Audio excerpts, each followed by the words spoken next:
Assalamualaikum students, this is me Shujat Naqvi. I hope you all are fine. Today we will discuss the development of midgut.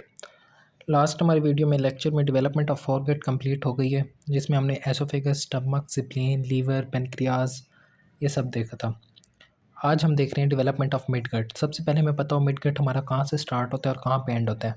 हमारा midgut में जो आता है वो area आता है ड्यूडिनम का distal to the opening of bile duct. जहाँ पे बाइल डक्ट ओपन हो रही थी वहाँ तक हमारा था पोर्शन फॉरगेट का, जो डिस्टल होता है to the opening of bile duct, वो वहाँ से हमारा मिडगेट स्टार्ट होता है, जिसमें caecum, appendix, ascending and right ascending colon आती है और राइट 1/2 to 2/3 तक ट्रांसवर्स कॉलन आती है।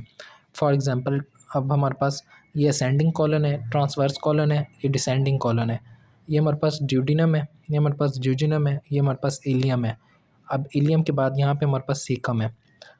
इसको मैंने एक्स रफली सा शो कर रहा हूँ आपको समझाने के लिए। ड्यूडिनम, ज्यूजिनम और ये नीचे वाली लाइन इलियम और ये हमारे पास सीकम, और सीकम के पीछे यहाँ पे अपेंडिक्स होगी और ये हमारे पास असेंडिंग कॉलन, ये ट्रांसवर्स कॉलन। ट्रांसवर्स कॉलन के हाफ तक यहाँ तक होता है मिडगट और आगे हैंड गट स्टार्ट हो जाएगा। डिसेंडिंग कॉलन हैंड गट में आएगी, ठीक है। और इसको सप्लाई कर रही होती है सुपीरियर मेसेंटेरिक आर्टरी। बेसिकली होता क्या है, हर्निएशन ऑफ मिडगट लूप क्या है हमारे पास ड्यूरिंग द 5th वीक, ठीक है। जैसे ही मिडगट की डेवलपमेंट स्टार्ट होती है 6th वीक सॉरी, हमारे पास यू शेप्ड मिडगट लूप बनते हैं और वो लूपिंग मिडगट लूप की इतना लार्ज होती है, इतना लार्ज इन साइज़ होते हैं हमारे पास। एब्डोमिनल कैविटी उस वक्त बहुत स्मॉल होती है, तो हमारे पास ये हर्निएट कराते हैं। हर्निएट का मतलब क्या होता है, अपनी पोजीशन से जो हमारी ऑर्गन की ओरिजिनल पोजीशन है उससे आउट मूव कर जाना, बाहर मूव कर आना, उससे बाहर आ जाना, ठीक है। वो होती है हर्निएशन। मिडगट लूप अब बननी होती है तो वो मिडगट लूप इतना ज़्यादा लार्ज होती है, वो हर्निएटेड हो जाती है बाहर की तरफ, हमारी एब्डोमिनल कैविटी से, अम्बेलिकल कॉर्ड से बाहर आ जाती हैं। तो वो अब जो मिडगट लूप थी उसके 2 पार्ट होते हैं, एक हमारे पास क्रेनियल पार्ट, एक हमारे पास कॉर्डल पार्ट। क्रेनियल पार्ट से हमारे पास क्या बनता है, क्रेनियल पार्ट से हमारे पास ये distal part of duodenum, jejunum, ileum, small intestine बनती है और कॉर्डल लिम्ब से हमारे पास सीकम और अपेंडिक्स बनते हैं, ठीक है।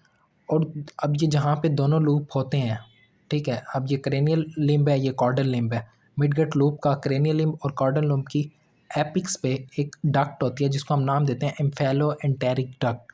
ये डक्ट जो होती है हमारे पास एक योक सैक और अम्बेलिकल वेजिकल के दरमियान कम्युनिकेशन करवा रही होती है, ठीक है। मैं इस डायग्राम के ज़रिए आपको समझाने की कोशिश करता हूँ। ये देखें, यहाँ तक था हमारा फॉरगट। अब यहाँ से हमारे पास ये मिडगट लूप बनी, मिडगट लूप से ये ऊपर वाली ये क्रेनियल लिम्ब है, ये कॉर्डल लिम्ब है। अब ये जो है apex of cranial limb and caudal limb, ये एपिक्स है। एपिक्स पे एक अम्फेलो एंटेरिक डक्ट है जो कम्युनिकेट करवाती है मिडगट को विद द अम्बेलिकल वेजिकल के साथ, ठीक है। अब हमारे पास कॉर्डल लिम्ब में हमारे पास सिकल स्वेलिंग होती है जिससे हमारे पास वो बनती है रोटेशन ऑफ मिडगट लूप। ये मिडगट लूप जो बने थे ये रोटेट करना स्टार्ट होती है। क्यों रोटेट होती है, ओरिजिनल पोजीशन पे जाने के लिए, स्मॉल इंटेस्टाइन और लार्ज इंटेस्टाइन।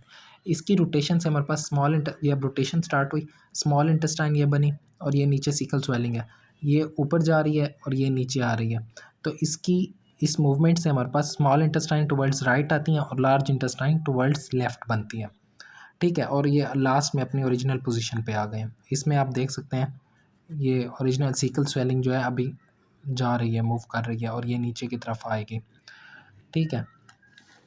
अब नेक्स्ट हमारा है retraction of intestinal loop. Intestinal loop अब वापस अपने एब्डोमिनल कैविटी में कब जाती हैं, ड्यूरिंग द हमारे पास 10th वीक में हमारे पास एब्डोमिनल कैविटी लार्ज हो जाती है और जो हमारे पास साइज़ होता है ऑर्गन्स का, लीवर और किडनी का, वो डिक्रीज़ हो चुका होता है। स्टार्टिंग ग्रोथ में लार्ज